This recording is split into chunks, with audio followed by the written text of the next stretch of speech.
അതൊരു വലിയൊരു സംഭവമായി മാറി അല്ലേ? അത് അവരിവിടെ വന്ന് പറഞ്ഞപ്പോഴാണ്, അവര് അതെ, അതെ. മീഡിയയുടെ ഫേസിൽ പറഞ്ഞപ്പോഴാണ് വലിയ ന്യൂസായി But മാറി. she really expressed that you were torturing her and അങ്ങനെയൊക്കെയാണ് പുള്ളിക്കാരി നെഗറ്റീവ് രീതിയിലാണ് പറഞ്ഞത്. സ്റ്റോക്കിംഗ് പക്ഷേ ഞാൻ സ്റ്റോക്കിംഗ് ഒരുപാട് പോസിറ്റീവ് നെഗറ്റീവ് ഉണ്ട്. ഞാൻ ഉപദ്രവിച്ചിട്ടില്ല. നെഗറ്റീവ് ആയിട്ട് അങ്ങനെയാണെങ്കിൽ ഇപ്പോൾ ഞാൻ അത് കഴിഞ്ഞിട്ട് അവർ എനിക്ക് ഇപ്പോഴും വേണമെങ്കിൽ അറിയാം അവരെവിടെയാണെന്നുള്ളത്. പക്ഷേ ഞാൻ പിന്നെ അവരെ നമ്പർ എങ്ങനെ കിട്ടി? നമ്പർ എൻ്റെ ഫിലിം പീപ്പിൾക്ക് ഒരുപാട് നമ്പർ ഉണ്ട്. സോഷ്യൽ പറയില്ല, കാരണം പറഞ്ഞാൽ എല്ലാവരും അറിഞ്ഞു കഴിഞ്ഞാൽ അവരുടെ പ്രൈവസി പോകും. നമ്പറിന് കിട്ടി. പക്ഷേ ഞാൻ അവർ നെഗറ്റീവിലല്ല ചെയ്ത.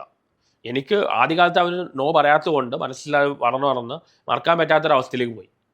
പിന്നെ ഒരു സ്റ്റേജിൻ്റെ ഡിസ്റ്റർബൻസ് അവിടെ നിർത്തുകയും ചെയ്യണം. പക്ഷെ സന്തോഷ്, മറക്കാൻ പറ്റാത്ത അവസ്ഥ എന്ന് പറയുമ്പോൾ ഒരു 2-way റിലേഷൻഷിപ്പ് ആണ്. വൺ സൈഡ് ലവ് പെയിൻഫുൾ ആണ് പറഞ്ഞത് അതുകൊണ്ടാണ്. എനിക്ക് അങ്ങോട്ടായിരുന്നു, ഇങ്ങോട്ടുണ്ടായിരുന്നില്ല, അങ്ങോട്ടായിരുന്നു. എൻ്റെ എല്ലാ ലവും അങ്ങനെ ആയിരുന്നു. ഒന്നും 2 സൈഡർ ആയിട്ടില്ല. എനിക്ക് ഇതൊരു ഗേൾഫ്രണ്ട് ആയിട്ടില്ല. അച്ഛനോടൊക്കെ പറഞ്ഞിട്ടുണ്ടോ ഇത്? അല്ല, അവരോട് പറഞ്ഞിട്ടുണ്ട്. അല്ല, എന്ത് പറയാനാണ് അവർ? അവരെന്ത് പറഞ്ഞു? നിത്യയുടെ ഫാദർ ന്യൂട്രലായിരുന്നു. ഈ ഈവൻ ടോക്ക് ടു മദർ അല്ല. പക്ഷെ മറ്റേ മദറും സിസ്റ്റേഴ്സിൽ ആദ്യമേ പറഞ്ഞു വേണ്ടാവോ.